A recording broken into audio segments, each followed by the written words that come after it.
You are now listening to Protecting Your Nest with board-certified family medicine and obesity medicine specialist Dr. Tony Hampton. For more, visit drtonyhampton.com. Welcome to the Protecting Your Nest podcast. The T in the NEST acronym reminds us to focus on our thoughts, making sure that our thoughts serve us and help us live our life purpose. But how, we see the world is not really accidental. We are fortunate in that we are able to fill our brains, in most cases anyway, with things that we actually have control of. And since we have some control over what we put in our brains, we must be intentional so that those thoughts, which ultimately guide how we see the world, are the kind of thoughts that are not self-limiting, but instead empower us to be our very best.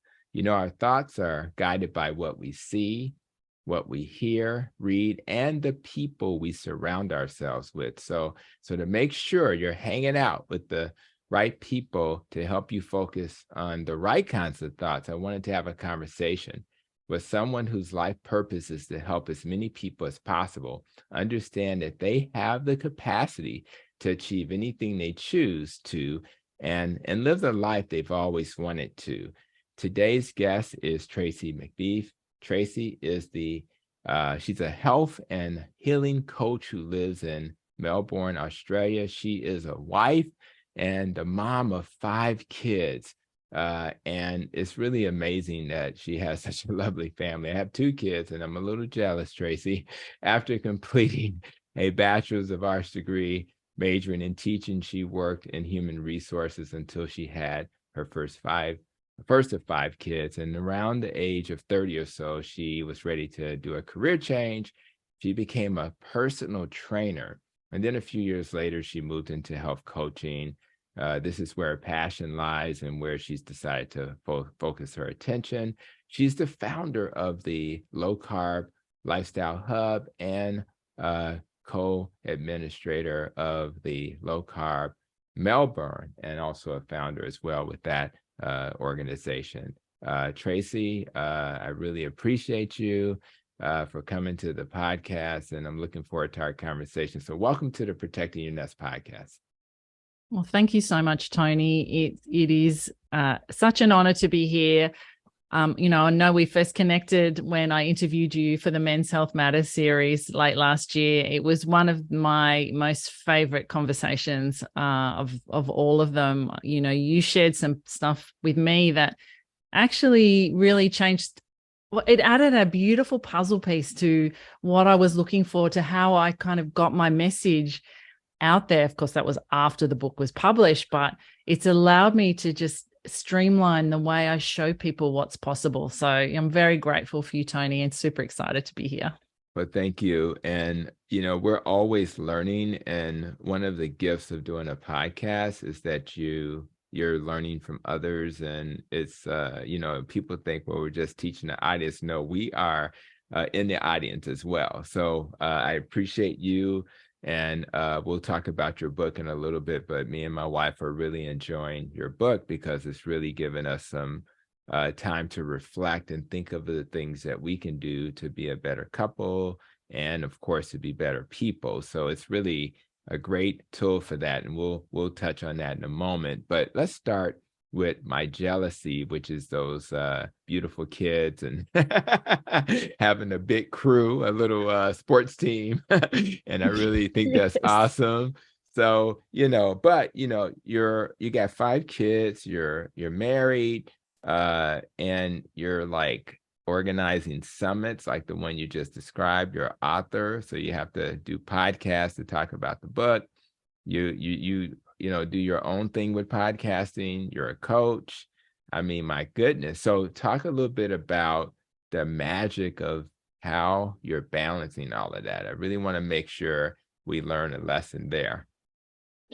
Okay, so it does sound a lot, doesn't it? Yeah. When you read it out. I'm like, really? Is that me? I still, when someone says, oh, you've got 5 kids, I'm like, You know, I do. Of course I do. And I'm very, very blessed. It certainly wasn't my goal to have 5 children, but we know life happens.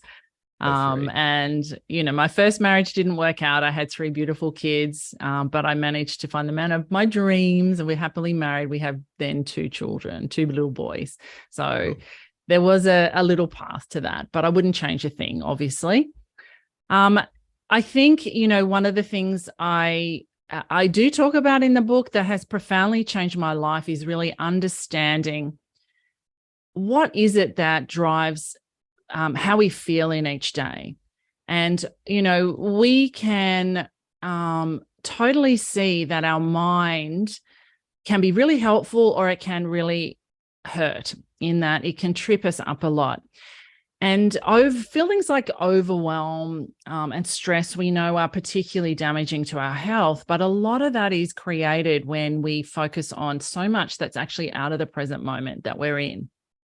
So a huge insight that I had that did change my life and has allowed me to, I guess, do what I do in every day is that I really do focus on what I have in front of me. So I'm talking to you now, Tony. I'm not thinking about the 10 loads of washing I have to do, or the shopping I've still got to do, or my other clients I've got to do.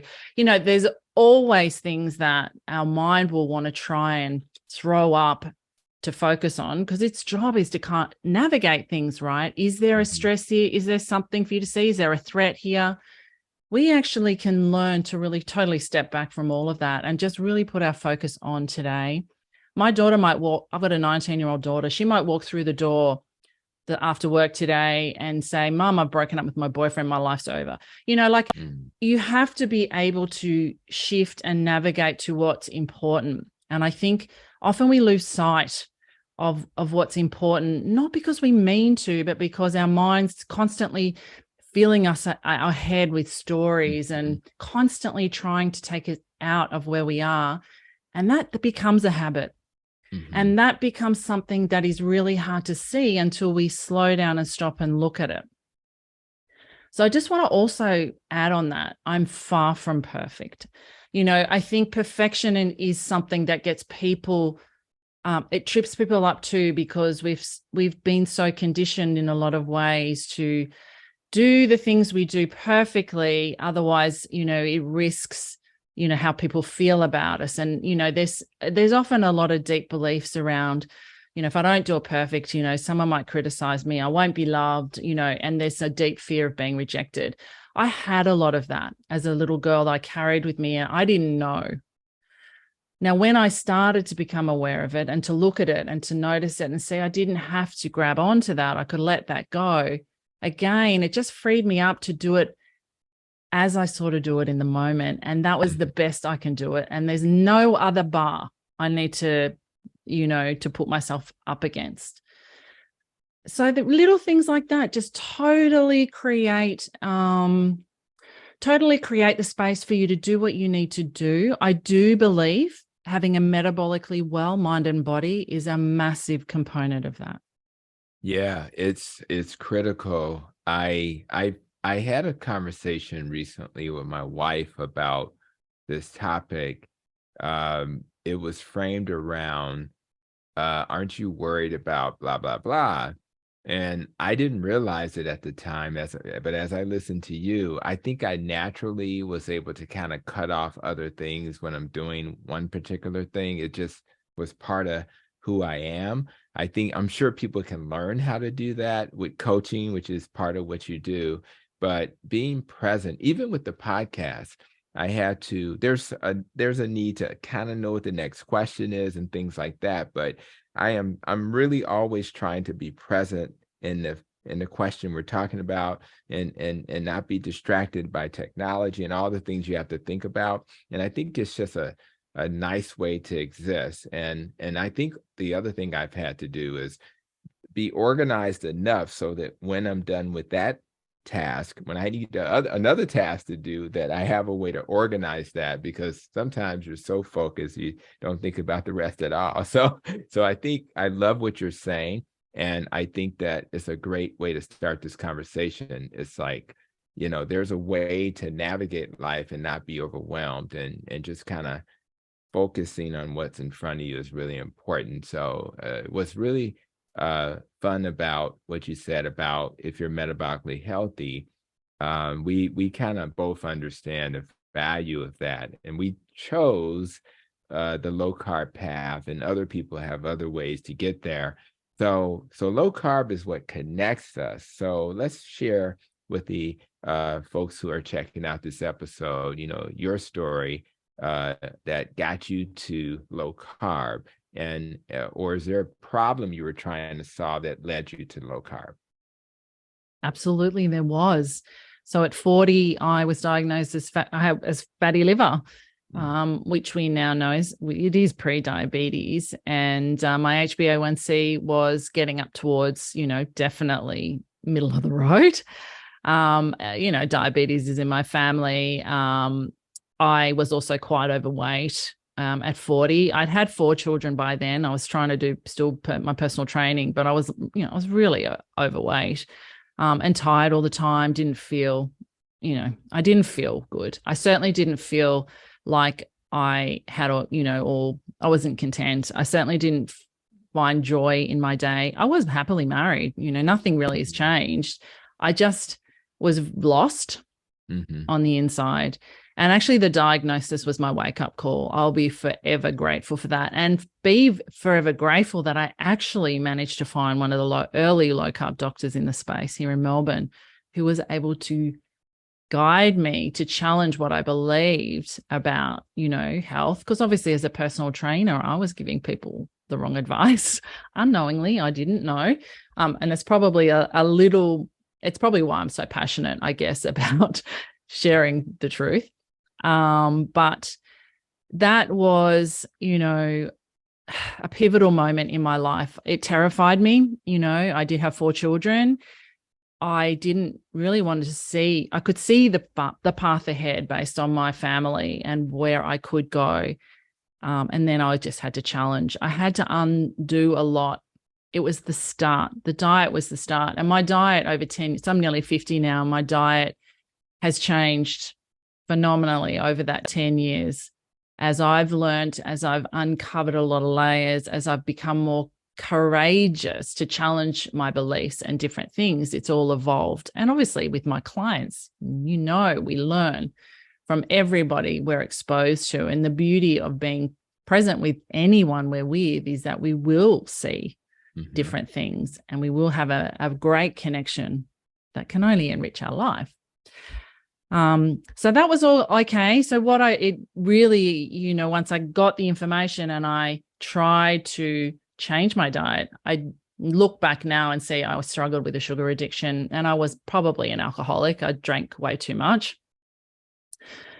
That the book is really all the things I discovered when I really found the courage to stop that and try and heal, which we know is really hard. It took me 4 years. I still knew I was making myself sick. I had all the knowledge, but I didn't know what to do with it. I didn't know how to make it personal and use it then to profoundly change my life, so beyond the short term. So that all sort of, by 44, I really thought I'd found a lot of the answers. And really my job then from then is just to let it sink in, just to keep looking, keep exploring, keep being open-minded, keep trying different things. But then around 45, 46, I was diagnosed with Hashimoto's.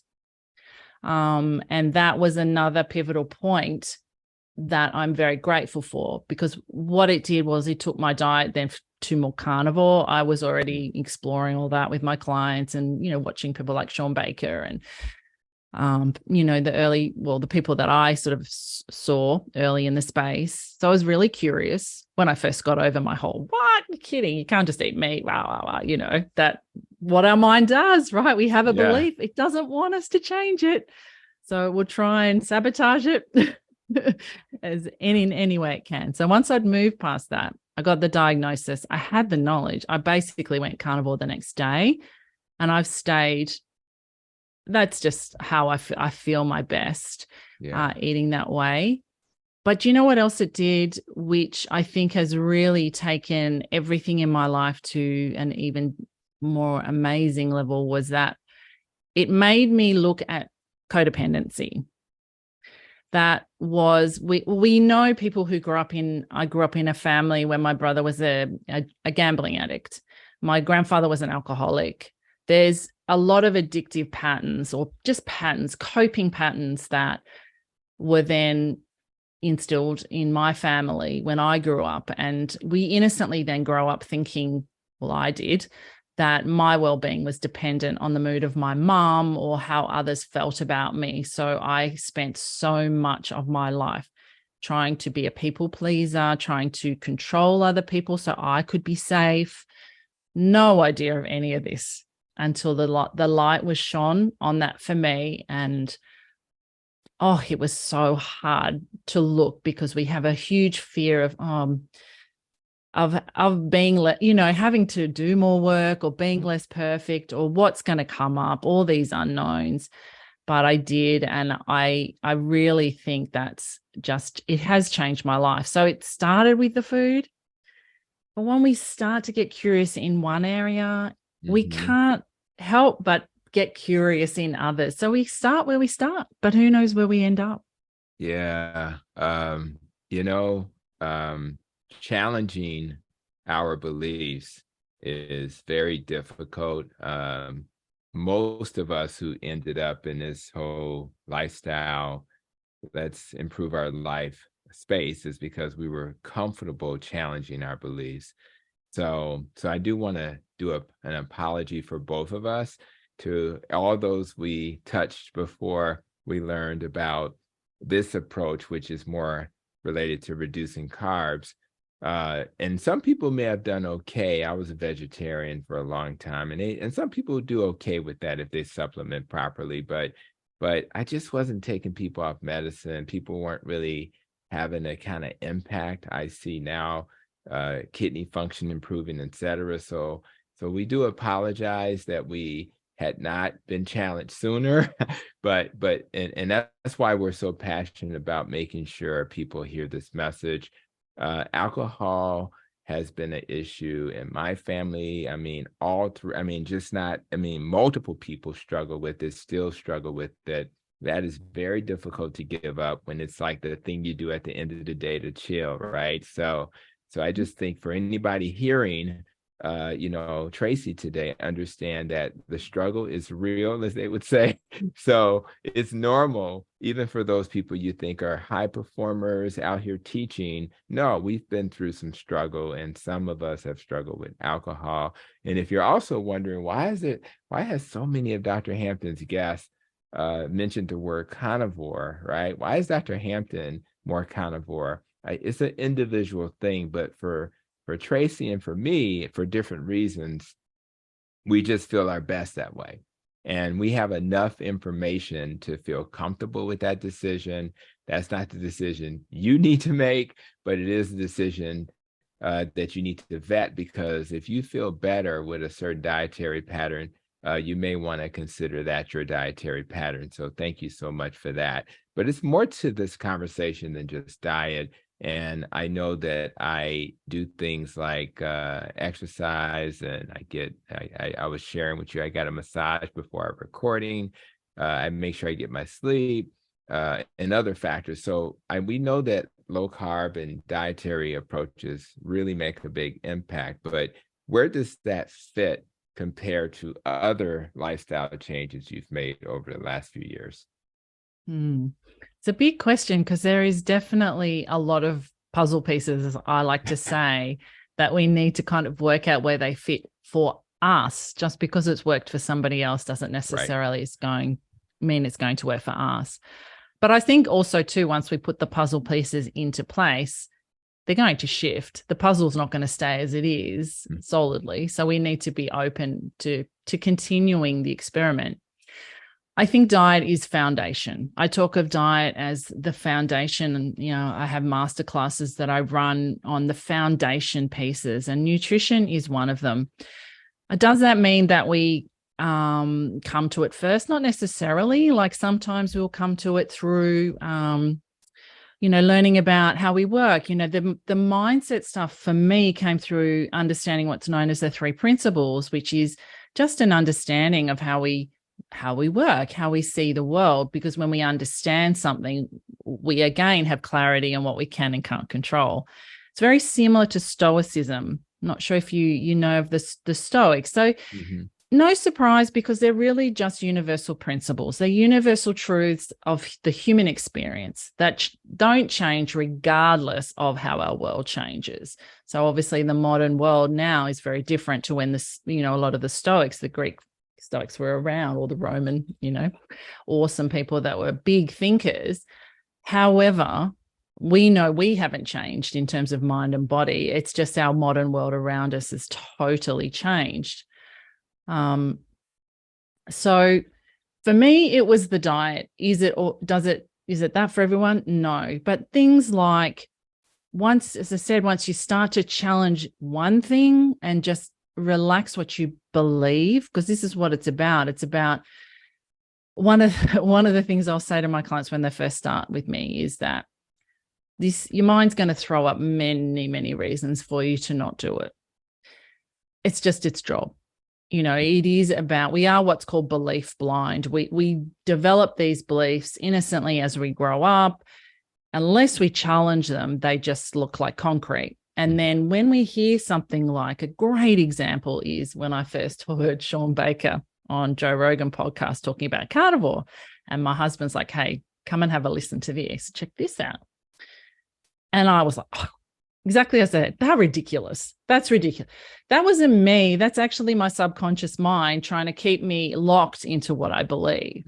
Right. So I kind of had an idea back then, but I still get tripped up by it because it's so strong and it's so powerful. So one of the things I say to my clients is grab a cup, like any cup, and we're going to call it your considering cup. And all I want you to do this week is notice how often your mind dismisses new information for you. Just notice it. It'll do it a lot. But if we don't notice that and become aware of it, we will just simply follow it and we won't challenge things. But all I want you to do is notice it and write it down. You don't have to change your beliefs. You don't have to do anything. You're just noticing it and put it in there. Put it in the cup. Leave it. Don't do anything with it. Wait a few days, a week, and then come back and have a look at it. If there's something in there for you, you'll be much more open to seeing it. Simple, but so powerful. Wow. Just that little thing. Yeah. It's like, oh, really? I can challenge my mind, my thinking, my thought. Yes. Yes, and you should. And I remember I've come across some videos about Stoicism. I actually heard Nisha Berry talk about Stoicism a lot. She's actually into that. And I just think that so what I'm hearing from you, a lot of what you focus on beyond the food, which is obvious for a coach, is our thoughts.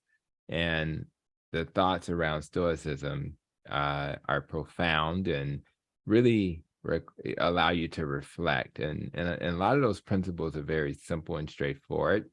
And a lot of times when we're trying to get to our more ideal state, we think it's going to be some complex puzzle, but not necessarily. Sometimes it's the simple things that get you there. So yeah, who knew even with the food that just eating meat was the answer? I mean, you couldn't have paid me $1 million 10 years ago to believe that. So anyway, but you did a lot of transitions. I mean, you were in HR. You did the wonderful job of being a homemaker for a little bit. Obviously, you're always doing that, right?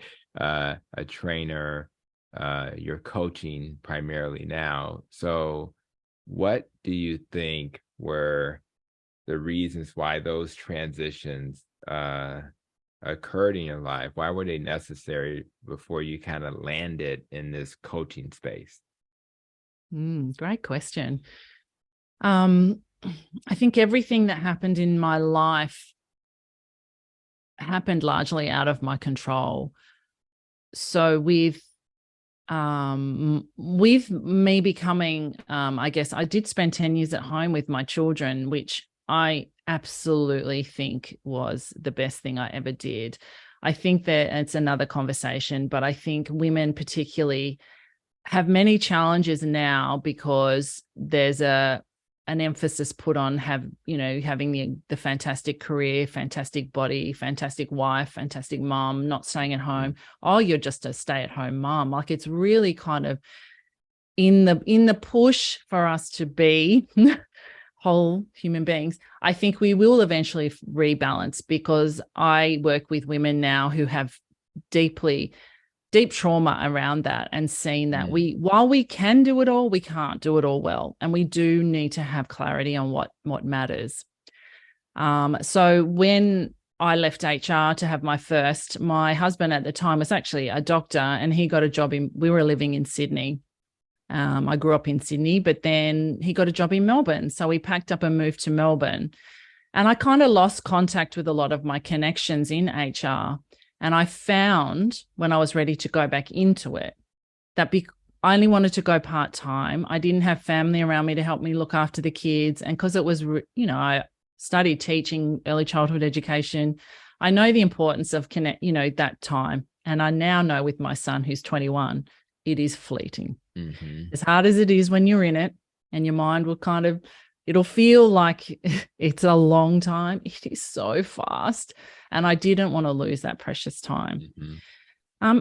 And I couldn't get work. There was no one would hire me just part-time. I think part-time positions are generally made if you're full-time and need to go part-time once you're working. And, I thought, well, my path's not there now. Mm-hmm. This is now an opportunity for me to try something else. And I needed to do something that would fit in with my family. So that was when the personal training, because I started to get into running. I loved running, and then connected with a lot of other people that were just trying to be fit and healthy and run and do all that. So that led me down the personal training, which did work. Sometimes harder too, because it's mornings. It's really early mornings and evenings. So I kind of found that I just had, I was exhausted.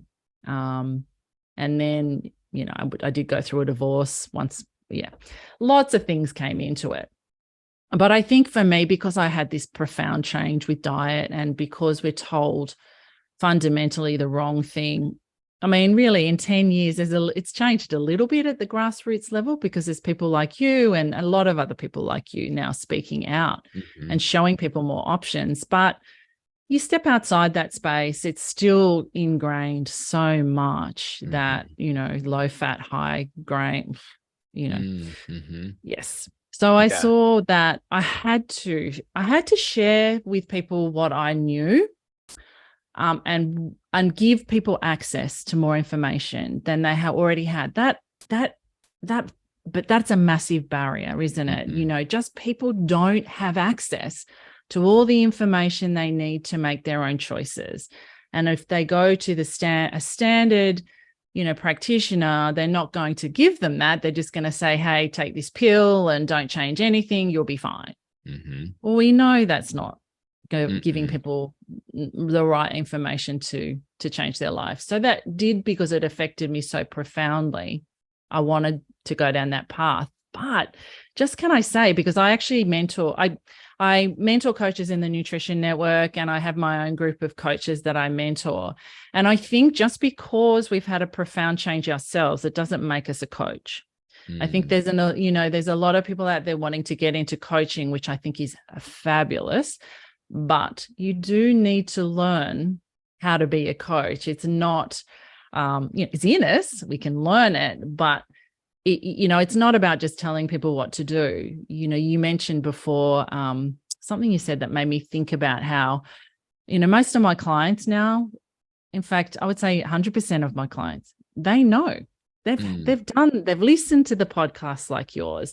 They've watched the webinars. They've read the books. They just can't make the changes in their life because there's so many psychological barriers and social barriers that they have to overcome, and they don't know how to do it. And that is where a coach can have a massive impact. Yeah. And I've had coaches in various aspects of my life, rather the relationship or leadership. And again, keeping it simple, simple principles are shared, having somebody to be accountable to, having somebody to kind of nudge you a little bit when that's necessary.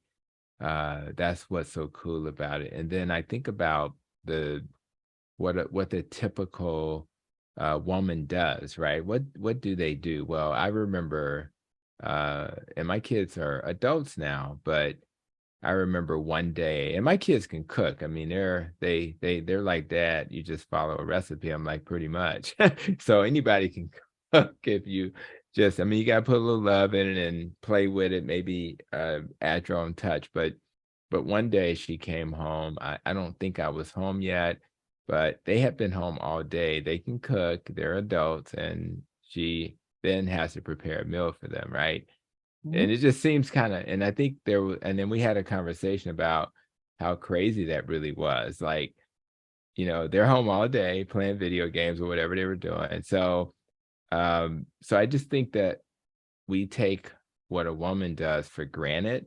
My wife had previously had some, a surgery that kind of incapacitated her for about 3 months. And it was like I had not fully understood. And I'm a hands-on dad, hands-on husband, and yet I didn't understand all she did. And when I started doing the things she was doing, I was like, you need a raise because this is crazy. So shout out to all the women in the world who are doing a lot of things, but let's make sure we do some self-care. And Yes. let's encourage the people on that team that you're on to make some basic, I mean, just simple contributions. Like, can you put a load of clothes in the washing machine, while I'm gone, and just add Yeah. a little, and I think that helps as well. So It does. And actually, yeah, if I can just make just a little comment on that, because I see this all the yeah, time, and yeah, it was me as well.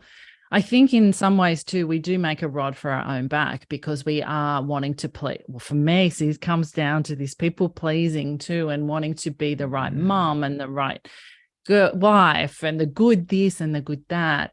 And we do all these things because we do want to do them, of course, but maybe we do them because we're wanting to be validated a lot by those around us. Now, if we're not honest with why we're doing things, we end up getting resentful. This is really important. So then, we come home, the kitchen's a mess. I mean, I think every woman, every mom listening will resonate with this. Now, it's not that they don't mean it, or they don't know how to do it. It's just that it wasn't a priority for them. yeah. So if we come in and we storm and we rant and we rage, well, it will affect our relationships. As opposed to, I love how you did it. Well, this kind of is a bit silly, isn't it? Let's sit down and see how we can make this easier for mom, for you, for everybody. Instead of just ranting and raving and then building up this resentment, I do think that there is opportunities for honesty and the courage and having these conversations. Because it's obvious, I've got 2 businesses, 5 kids, a husband, a house, and I work from home. So I can shop and I can do things. And it works for me. I wouldn't change a single thing, but it does come without its challenges that the more we're honest about, and the more we can just have conversations, which can be hard in families to sit down and have honest conversations, but it's so worth it. It's so worth it. And we don't need to wear those capes, like No, yeah, take we all the don't capes off. take that stuff off. Yeah. And even sometimes like today, as you could imagine, ribeye is my favorite, but what we typically do is she'll season the ribeye and I'll air fry the ribeye. So we kind of have our different roles, but we're both participating. So I think that's really important. So we kind of touched on nutrition. We touched on how we think. These are lifestyle principles to help us achieve our goals. But but I know there are others. So when you think about, like, if you were just in front of somebody for the first time, she's like, "Oh my God, I saw you on the podcast and you were great." Well, what are your top 5, what are the top tips for lifestyle changes you would say to somebody who's in front of you? What types of things would you say they need to focus on? So I think I just have to sort of, there was so many things. And I can't, can I say that I wouldn't give these in order of 1 to 5, that may be just things that I know that are helpful if we focus on and we become aware of, but how it happens for this person or a person will be different. Okay. So first of all, I think we need to understand how change works and why we do the things we do. One of the big things I talk about in terms of me giving up sugar, or really sort of managing my demons around sugar and alcohol, was that I got really curious as to why I was continuing to do these things, knowing they were harming me and knowing how I would feel the next day. So curiosity is really important. And that comes with, I guess, just understanding, look to understand how change happens and how it works. And it doesn't happen outside of you. Knowledge can come outside of you, but knowledge is not personal till we make it personal. So it might mean something to you, it might not. It might mean something to me, it might not. We have to take that knowledge in. And then number 2 is we need to challenge our beliefs and our subconscious mind, which is that part of the mind that's on autopilot, that's trying to protect you by navigating your day based on how you've done it in the past. So it's always going to want to keep you doing the same things over and over again. We need to become aware and we need to notice. And to do that, number 3 is we have to get off automatic pilot. We have to slow down. If we don't slow down, the universe will do it in a way that we will have no choice. So if there's no judgment in that, because that's how it happened for me with diagnosis, right? But we don't have to wait for a diagnosis. We can do this at any time we see that we can. We just have to see that we can. If we're waking up, can I bring in that book? That you told me about, because as I said, It was such a beautiful book. I'm actually doing a TED talk in a month's time, and I'm using that book. Oh, cool. Yes, because it just so nicely helps us to have the courage to ask the questions. So the book is Bonnie Ware's book, The Top 5 Regrets of the Dying, which you've talked about, and you pointed that out to me, which I'm very grateful for. And the Bonnie Ware talks about the number 1 regret of the dying being, I wish I'd had the courage to live a life true to me, not a life that others expected of me. If we don't get off automatic pilot, if we don't slow down and we don't ask the questions, I believe that's what we risk. We risk waking up at some point in our life and going, I'm not living my life. This isn't my life. And that's big. Like, I talk about this, people, that hits something in people, because I think we can all resonate with that on some level. Now, that can change when you choose to make changes. This is the hard thing. So it also, I think my last tip, I think I'm up to 5, so I could give you 500, but we'll start with 5, is don't expect it to be easy. It's not going to be easy, but don't fear difficult things. Difficult things bring growth. They help us evolve. They help change our life. We can't expect it to be easy, but we can face that, because we are all strong and we've all got everything we need inside of us. We've just lost the connection with it, or we've forgotten it. Yeah, all of that. First of all, I love that a bigger audience will hear your voice. So congrats on the TED Talk. And I was also impacted strongly by the 5 Regrets of the Dying book. I did a YouTube video after I learned about it, so anybody can search my name in on YouTube and the Five Regrets, and just to kind of reflect on that, and what a gift to that a hospice nurse decided, you know what, I'm going to ask this question, and then to share it with the world. What a gift for us to not have to get to the end of our lives having not taken a moment to reflect on these things. It's just, I mean, what a gift, right? So, and so now as we check our, the things that we want to achieve before we leave this place, it's nice that those things on that list won't be the things that we had not done because we learned from someone else. And for all the, many people she talked to, what we need to be thinking about. So I really love that. Thank you for bringing that up. And I'm so happy that that's impacted your life the way it did. So it's really a beautiful thing to hear you say. I agree with you as you kind of shared the last tip. Struggle is expected. And I know sometimes I talk to my wife about that, and she's like, why we got to go through stuff? And I don't think you have to go through stuff necessarily, but I think expecting that you're going to have to go through stuff is a good thing, because you kind of know it's going to happen. How do I prepare myself so that when it happens, right? So when you think about struggle, how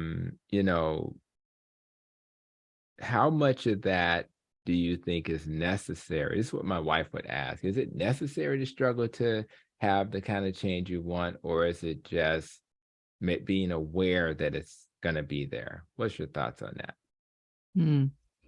I think in the beginning it probably is necessary because the power of our subconscious mind, and the way we are built to not want to be thrown from the tribe. It's very uncomfortable to do things differently to how we've done it. And the people around us will be very confronted by that as well, because they think they know us as who we are. And if we change that, that's going to be confronting. And I think, so these are all the little, so if you think about changing our lifestyle, changing our diet, we're going against the grain, not just with probably our family and friends, but society in a lot of ways. So it's this beautiful mirror, I think, that when we first start, I think the struggle to be there. But the more we look and the more we just see it's a normal part of how our experience is, that we get to sit in that place of either taking it or leaving it, that we can start to distance ourselves from all of that. Mm-hmm. We don't have to be in it. We can watch it and then decide. I do think then the struggle becomes less. I do really believe that, because we confront and we show up to everything from a different place. We're different. We see things differently.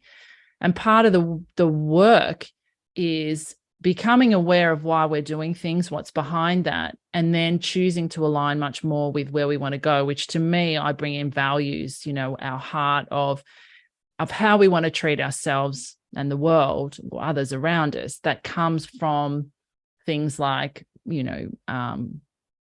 kindness and compassion, mm-hmm. or those things that we often don't actually ask ourselves either. How do we want people to describe us? How do we want people to describe us at our funeral?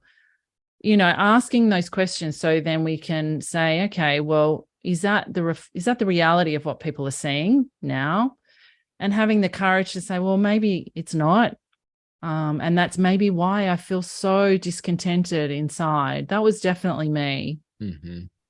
And nothing is going to fix that outside of me. Nothing. No amount of food, alcohol, whatever it is that I do, change my partner, change my car, change my whatever we think it is outside. It's not going to fix it. It might temporarily blip it, mm-hmm. but we will settle back until we address the inner war, which is, our mind taking us one way, but it's misaligned with our heart. We will feel that we're not in control, that we're not the navigator of our life. And I believe that is what we risk. That's when we wake up and think, it doesn't feel like we're living our life.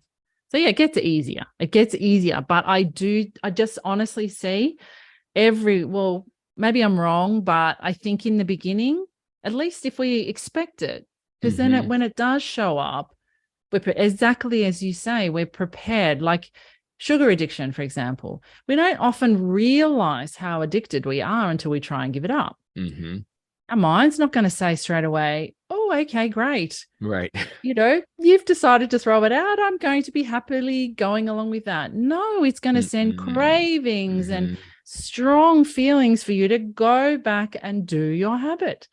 So if we're prepared for that, we can confront that struggle from a very different place. Yeah, that's actually one of the things I will share with some of my patients is, so if you change your diet, particularly as it relates to low carb, keto, ketovore, etc., there's this thing called keto flu, or there's this thing called carb withdrawal. So guess what? But then if they know it's coming, even if you go to a medication like Ozempic, if they know what that medicine can do, although we prefer lifestyle, then they're more likely to tolerate that. Metformin, they know what's coming. You're going to have some stomach stuff. So I think it is important. And I agree with you that it becomes easier. And I think about, rather I'm going on the stage for the Symposium for Metabolic Health, rather I'm leading a meeting where other people on the team are the presidents and the vice presidents, and maybe my title is not as high. How do I do that? And when I do it the first time, I need some Valium almost, because it's so stressful. And then you find yourself a year or two later, and it's just par for the course. So, but you still get nervous because you still want to perform and give your best. So I do agree with you that struggle should be expected. It's going to get easier for all those people out there, whether you're struggling with the lifestyle changes or having a conversation with your supervisor. It'll get easier. Just have the conversation, just make the change in your lifestyle. So I do have in my hands the wonderful book you wrote. For those who are watching this on YouTube, you have it in your hands. Excellent. I love that. So we're aligned. And this has become part of my life at home. And we did make a video short. So for those who have not subscribed to my YouTube channel and are listening to this as a podcast, check out the YouTube channel. And I wanted to go to a couple of things in the book. And I wanted to go to page 27. That's chapter 6. And it says, how do I know when it's my wisdom or heart speaking? So I want to go through a couple of your insights and just get your thoughts on some of them. So what would you say? What are you trying to say with that insight? Well, that's a big one. And there's many words you can use for wisdom, first of all. So wisdom is your intuition, your gut feeling, your inner knowing, which a lot of us have lost connection with. And really, the opposite of that is your head. So head or heart, head being your subconscious mind and where you've been. So all these beliefs and these stories and these thoughts that, until we start to look, as I said, we don't realize that it's dictating 95% of the choices we make in our day. When we start to look at this, it's like, oh, how can I stop thinking? So it's not about stopping thinking. We can't stop thought. It is what it is. But our attention to what comes in can definitely change. And at first, this is loud. It's like, you have to turn this down a little bit and you'll start to hear your inner knowing or your gut feeling or wisdom speak. So it's a process of it's actually quite passive, and we're so used to controlling how we do things that at first people find this really quite confronting, because really what it's about is understanding.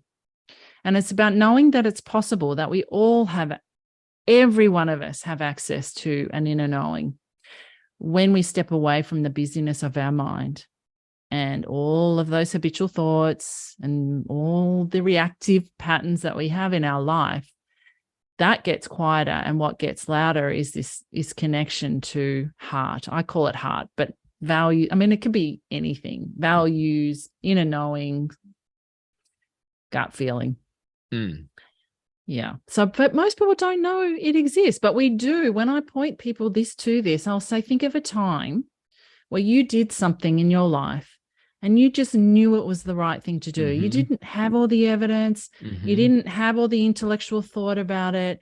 You were in the moment and you made a choice that was just, you knew it was the right choice. That's right. That's right. That's it. Yeah. That's it. I love that. Even, although I did have a ton of knowledge before I ended up going to the carnivore dietary pattern primarily, I do have a ketovore moment here or there, just like Nisha Perry. I do. But there was a moment when I was like, you know what? You just, when you eat this way, think about how you feel. When you get a master's in nutrition, it's the antithesis of that. It's like, no, you need your fiber, you need your grains and all this other stuff. But I'm like, but every time I eat it, my stomach doesn't feel good. Just take some Beano. I'm like, no, I don't want to take Beano. I want to feel good. So I do think that we have to trust ourselves, trust our bodies. And I just think that's so important. So let me go to another area in the book that I wanted to allow you to speak to on page 35. That's chapter 9. There was a quote at the top. One of our greatest freedoms is how we react to things, right? So that resonates with me. It goes back to my wife saying, you don't seem to worry about much, right? But I had to train myself to not take things seriously, but not overreact to things and pause and think about things. But talk a little bit about what you were trying to convey with that particular insight. Well, I'll say too that that's just the topic of my TED talk, how I, unlearned the reactiveness and reconnected with my values. See, the themes are very similar. Big themes, so simple, profoundly simple, but not easy to see because we have to look at our own life. So when we understand that what we can and can't control, a lot of that is really undoing all the beliefs we have about being able to control other people, what they say, what they do, what they say about who you are.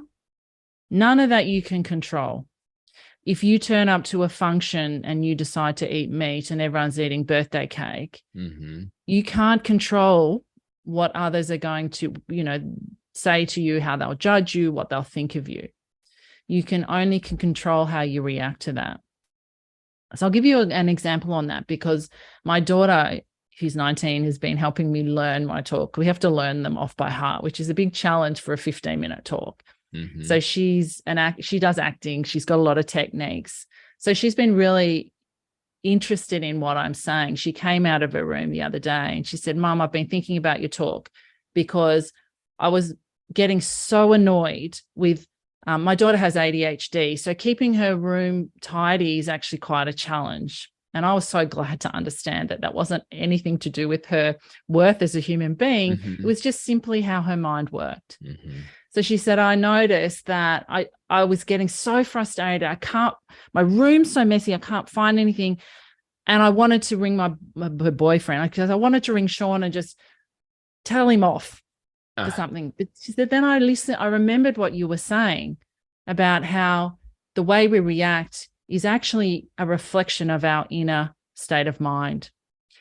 And our state of mind is a reflection of all the thinking that we've got going on. Most of it we're not aware of until we become aware of it. So that means when we do understand that, and this isn't an overnight change, it is the journey. What do they, the journey home to the self? It's a journey for a reason. There will be beautiful, teachable moments coming to us all the time out in the traffic. How do we respond to someone who cuts us off? How do we respond to someone who, I don't know, we have choices. Do we react and yell and punch them and abuse them? Or do we just let it go? Like, if we react, we're actually letting other people control our behavior. It's very stoic, that part of it. But putting it into practice in our life, you know where we see it? In these everyday moments. When we go to the supermarket, okay, what people are doing, what they, how do we see that experience? Do we see it as a chore and everyone's just in my way and, I just want to get home and I'm rushing here and where is everyone rushing to? That's this reactivity that is autopilot that totally takes us out of the beauty of every present moment that we're in. I love it. It's almost like I'm kind of using my imagination, and as I see myself walking into the grocery store, if I'm doing a good job, I'm kind of like in the Matrix. I'm just kind of in my own little world, because the rest of the world is somewhat dysfunctional because people haven't gotten a memo about what you're saying. They haven't figured out how to navigate in the world and not be harmed by all of the things that are going to happen. Those little, you can call it a struggle or a trauma, but they're micro traumas. And if they build up, by the time you get home to your daughter and she has her moment, you're not going to be present for her. You're Correct. just not going to be able to do it. Very reactive. That's right. Yes. You're like, here's another person. Yeah. Yep. So we really bad for relationships. We have to master these skills, and I'm just happy, and I'm glad I called it a skill, because if we get better at these things, then instead of us bringing more of that to our families and our coworkers and our friends and a stranger, we're actually going to maybe tone them down. Maybe we'll do the opposite for them, and that'll make the world a better place for that moment. And I just think, yeah, you know what I mean? So it will. And what do we need for that? All we need is awareness. Yes. All we need is awareness to see, what am I about to bring to the people that I love the most, that we often treat the worst. Yes. There's a great video. I don't know if you've seen it, but it talks about the shopping experience. It's beautiful. It's an American, I think his name's David Foster Wallace, and he did a commencement speech years ago. It's called "This Is Water." Okay. I share it with all my clients. I share it with the coaches before I start doing, the work I do with them. You'll love it, Tony. You've got to look that one up. I can send you the link if you don't find it, but it's phenomenal in terms of helping us see what we can choose and what we can't when it comes to our experience. Yeah, I'll be sharing that with the family today. Moments because what I love about being a dad is that my kids, they're sponges, and it does impact, as what you said with your daughter. Mom, I remember when. And so if you're a parent out there, or even you lead others in your job, man, the words you say, the actions you take, they will model those things. It will change how they see the world. So we have a tremendous responsibility. So let's do one more insight. So we had the video, we had the 2 insights. We're going to do one more, then the other 96 are going to have to come from this book. So let me go to page 130, and the insight on page 130, which is chapter 49, says, rather you think you can, or you think you can't, you don't actually know. So why limit yourself by guessing, by George Pransky. When I first started reading this, I thought about Henry Ford, because he said something similar. If you think you can or you think you can't, you're right. But this is a slightly different kind. Yeah, right. So talk a little bit about what George was trying to convey in this insight. I just think it's exactly that, whatever we think is usually how it's going to play out. If we think it's difficult, it probably will be difficult. If we think we can't do it, well, we won't even try. I think, again, it all comes back to our thinking and seeing that we innocently tend to argue. There's another quote, I've used it in the book, argue for your limitations and sure enough, they're yours. We can't kind of argue for what we can't do, rather than just totally turning to the opposite direction and saying, well, what can I do? What can I try? One of the other things our mind loves to do is it thinks it knows. So it'll say, you won't be good at it, or, you might look silly. Or I think we have to accept that we need to be a beginner and we need to be teachable. We need to let ourselves, make mistakes and look a bit silly while we're learning things, because the reality is we don't actually know until we do something, no matter what our mind says to us. We really don't. A classic example that people, for related to low carb is, I don't know how to cook. So, okay, how do you know you don't know how to cook? Oh, because I made something once, and there's usually a whole lot of other reasons and layers. I don't know, so I'll tell myself I can't be bothered, or I just can't do it, and then I don't even have to try. And so, well, it's just really, the reality actually is that you've just never learned. So, again, if we challenge what our mind is saying, and allow ourselves to be okay with just stepping into something that is unknown, giving it a go, we will see something new. But that's really, right. It's like when we liken it to it is a cage, it's a prison. We do it innocently. We really do it innocently because we don't understand that we don't have to listen to everything. In this modern world, in fact, we need to stop listening to it so much. Otherwise, it is that path that we don't want to be on. But whatever we think, is how it will portray. Right. So I'm going to let that go, and I'm going to try that one instead. Yeah, I my oldest son, like his dad, was not the best dancer. We thought. And a high school play where he couldn't get a part led to him being one of the dancers. So he had to learn how to dance. And now when he went to WashU in St. Louis, he actually was doing choreography for the salsa team. I mean, he can dance his butt off now. And I just think about even with my kids who are very good, they make a steak that'll make the steakhouse jealous. But they, in one summer, with recipes, essentially learned how to cook. And they were already in college, and I said, now you got to feed yourself. You may have a family one day.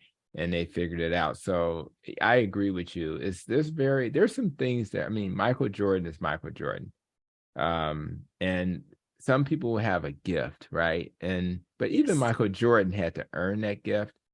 Maybe you're not born, 6'9", but Steve Kerr, who played with the Bulls in Chicago, he wasn't a tall, big guy. Steph Curry certainly isn't, but they put the time in. And whenever you hear stories about people being successful, there's always a story that's being told about the hard work, right? That's right. So, was it the 10,000 hours or something like that Malcolm Gladwell talked about? That's right. Exactly. So there's no reason for any of us to have those limiting thoughts. You have to be, I wanted to be a tennis player, so I can't maybe become a pro at this stage of my life, but man, to have self-limiting thoughts is really not going to serve you. So a few more quick questions. One is, we've touched on this wonderful book, but you have other things you do. And one is the low carb lifestyle hub. So just want you to kind of talk a little bit about why that was started and what's the purpose of the hub. So the hub is it's my second business. The purpose of the hub is information. I really wanted it to be a platform. It's not about me. People, unless they know me, won't know that I'm behind it, but it is me sharing what's possible, giving people access to knowledge and the information they need that they may not get elsewhere. Okay. It really came from a personal experience where, you know, my brother had some polyps in his, you know, in his bowels, and was told to cut back on meat and lower his fat. Yeah. And I try to kind of, you know, as we know, people don't generally really want to hear, you know, the opposite. No. Sometimes they do, but most of the time they don't want to know. And I tried to send him some stuff, and he's like, no, you know, this guy's really smart, I'm going to listen to him. I'm like, okay. So, you know, really that's what it was. So my family don't, you know, no one knows who it's from. So it becomes information that's just, it's not, it doesn't have an agenda behind it. It's not anyone personal trying to push anything on anyone. It's just, if you're curious and you're interested, here's a platform that's going to give you access to information, to practitioners, to events. I have a hub membership now, so people can sign up for the year for not very much money. And I do live interviews in that, so they can ask questions. You know, I'm going to do another summit, but it's going to be a live and interactive one. I just want to, it's just about giving the information to people and helping them navigate all these challenges that we know are out there when we're trying to go down a different path.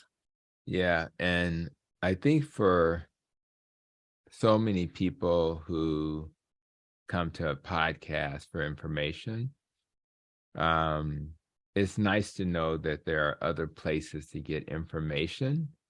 Instead of, you know, a random podcast with a random topic, you can go to a resource that you can look for a specific topic you're interested in, understand the science behind it. Because it's very scary when people at highly respected institutions are all telling you the opposite of what we're saying.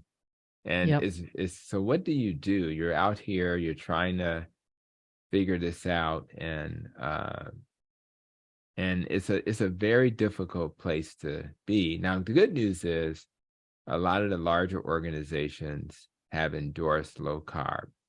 So we don't have to feel like we're outliers anymore. It's considered standard of care in the United States. I know you're not in the United States, you're in Australia, right? I think it's going to come here, but I do. Yeah. Not yet. Not yet. Right. So at least in the United States, we have the American Heart Association saying low carb's okay. We have the American Diabetes Association. We have the Endocrine Association of Clinical Endocrinology. So we do have. Now, they're not saying, you know, they'll have like, you know, 6 other diets next to it. That's right. But it's an option. It's an option. And that's all we're trying to. We want to live in a world where this option is available for people who really need it. Everybody doesn't have to be carnivore. But if you got an autoimmune disease, it's kind of hard to ignore that one. It's probably the best dietary pattern that we are aware of for that. So just having, if you have a mental illness, man, it's hard to not, you know, take carnivore seriously if you have a mental illness. So, and we have the science to you know, keto for refractory mental illness study, right? With Dr. Georgia Eade. So we have some science to support these dietary patterns, and we have organizations as well. So we love that. The last thing before the last question is about coaching. And because I've benefited so much from coaching, I just want to kind of wrap up by you sharing why coaching is so important. And because I think people need to understand that getting to your ideal state can be challenging, because your brain is always trying to default back to that person you once were.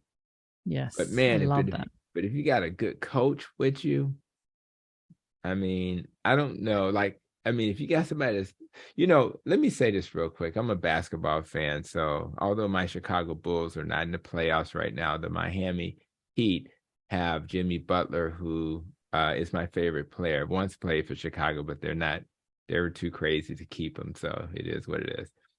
And but it's, I don't know how much of that is Jimmy Butler, this team that barely made it into the playoffs are now literally are probably gonna be one of the top 4 teams left, or is it the coaching or the leadership? And I guarantee you, a team with only one star that's doing extraordinary things is not just that person. I think it's something else going on, and I think coaching and leadership is what it is. And so, but anyway, sorry about those folks that don't follow basketball. Anyway, so what's your thoughts on coaching? I think coaching is such an invaluable tool, particularly for lifestyle change. Americans tend to value coaches. Australians are a little bit far behind. We still got a lot of that. She'll be right, mate, kind of just stiff upper lip and just get on with it type thing. It's changing slowly. And I have a lot of relationships with low carb doctors and lifestyle doctors here in Australia, and they do see the value of it because their clients just can't make the changes just based on giving them the information. And I think that it is just a matter of, like, for me, I work on that big picture side as well as my own individual coaching. But remember Tiger Woods? I mean, he had a coach. It doesn't really matter what you think there is always more to see. And a coach has the ability to show you, mirror back to you where your blind spots are. And I talk about really the overarching role of what I do as a coach, because of the way I coach is probably different to other people. But the way I do it is my job is to make what's invisible to you visible. So it's to show you what's pulling the strings so that you can unhook yourself from that and consciously create the direction you want to go through the choices, right? We kind of forget sometimes that life is made up of everyday choices. One day turns into a week, month, year, decades. And, we're constantly going, oh, we'll do it tomorrow. Oh, I'll do it next week. Oh, I'll do it after Christmas, or I'll do it after my birthday. And they usually don't ever come because the mind will come up with another excuse or another reason not to do it. That's just the bread and butter of what I do. And it's so, so valuable. And all coaches do generally is we don't tell anyone what to do, but we just light the path up and we put all the options on the table and get them to reflect and consider, if it's not working, change it, try something new. That's right. It's not as scary as it might feel, but it's essential if we do want to, make the changes we want to make. That's right. And the other thing I got from my leadership coach was every once in a while, he'll just throw a tool in front of me, and a tool that allows me to, maybe when I'm dealing with a crucial conversation, for example, here are some basic ways to approach that. And sometimes just having some type of way to approach things makes it less stressful.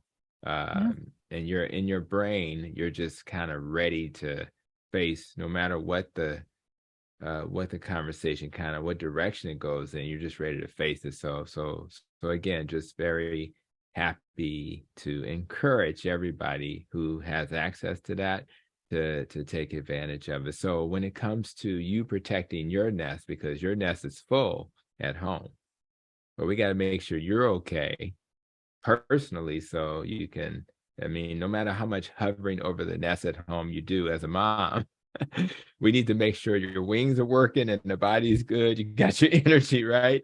So when you're protecting your personal nest, what areas do you hope to focus on over the next year? Over the next year, I want to continue to love my life and show up to my day in the state of mind that allows me to connect and to just get what I can out of each day. I have a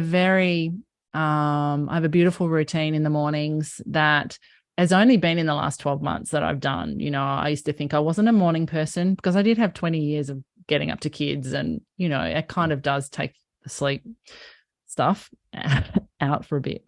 But I now get up at 5 in the morning, and those 2 hours before my kids are up are just so precious to me.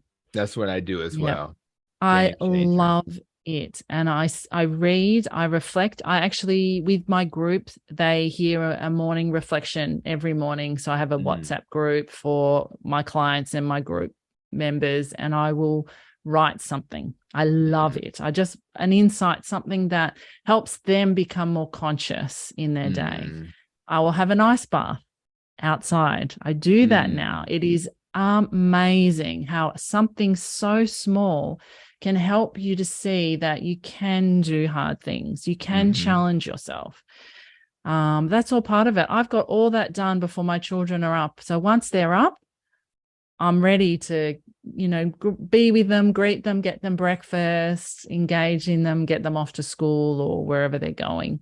And then, you know, I sit down to, well, my day's different every day. So some days I'll have, you know, clients back to back, but I do tend to block out a couple of days where I don't, because I need to do other things.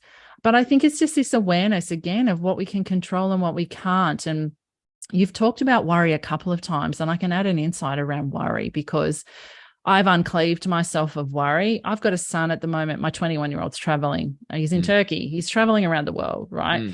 I could be totally discombobulated, or, you know, totally just in, you know, frozen with worry about what could potentially happen to my son. But I realized in my healing that worry wasn't love. And I think sometimes we misunderstand the two, that we think we have to worry about things we love, but actually we don't. It's just the mind trying to navigate again what might potentially happen. And I actually, so I don't worry. I deal with reality of what actually does happen, because I know I've got the inner resources to deal with reality. I can't deal with what my mind may make up as a potential that might happen. And that takes a whole lot of stuff off my mind. And it's just, again, it's just that awareness of what we can and we can't control. And guilt is another big one that women, well, everyone, but I know a lot of mums carry with them, but I don't think it's actually helping them to live the life that they want, and to see the joy and the connection and the opportunities that we have in every day. Every day. When you said 5 in the morning, it resonated with me. I actually started doing 4:30 or 5 in the morning. Of course, you got to get your 7 hours of sleep. So you got to go to bed on time. Bed early. If you don't go to bed early, that's not going to work. But that's right. So I know you're going to be doing a TED Talk, and what made me start like waking up early was a TED Talk. And guess how? So hopefully you'll get as many views, but this TED Talk had 10 million views.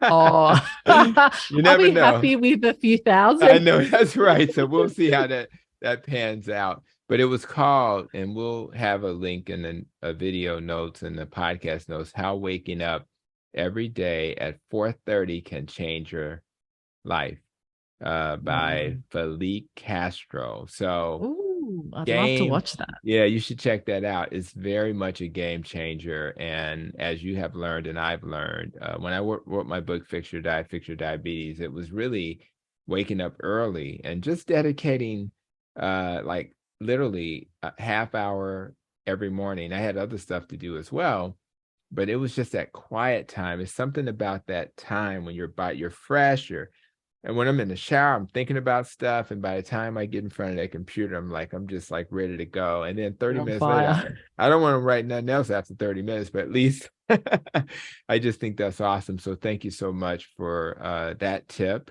And I guess as we wrap up, where's the best places for people to find your work?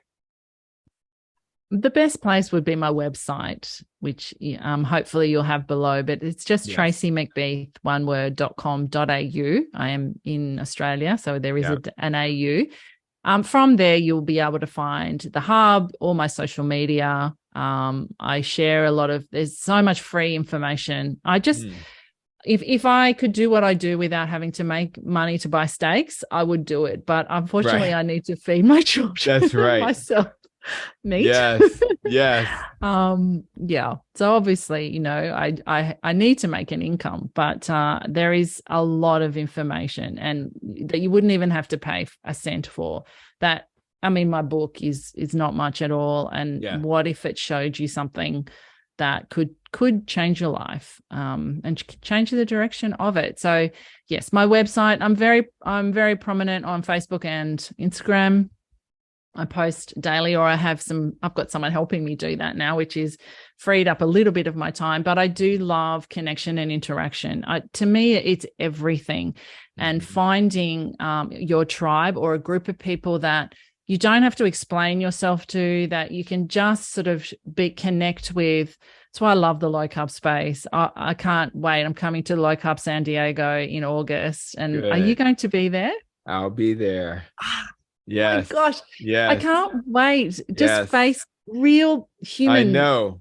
Oh, I can't wait. And it's important. I shared previously that Anisha Teichels came up to me, and I had not seen her in person. And she's like, "Hey, Tony." And she's speaking to me. I'm like, I didn't realize it was Anisha Teichels because I hadn't been in person.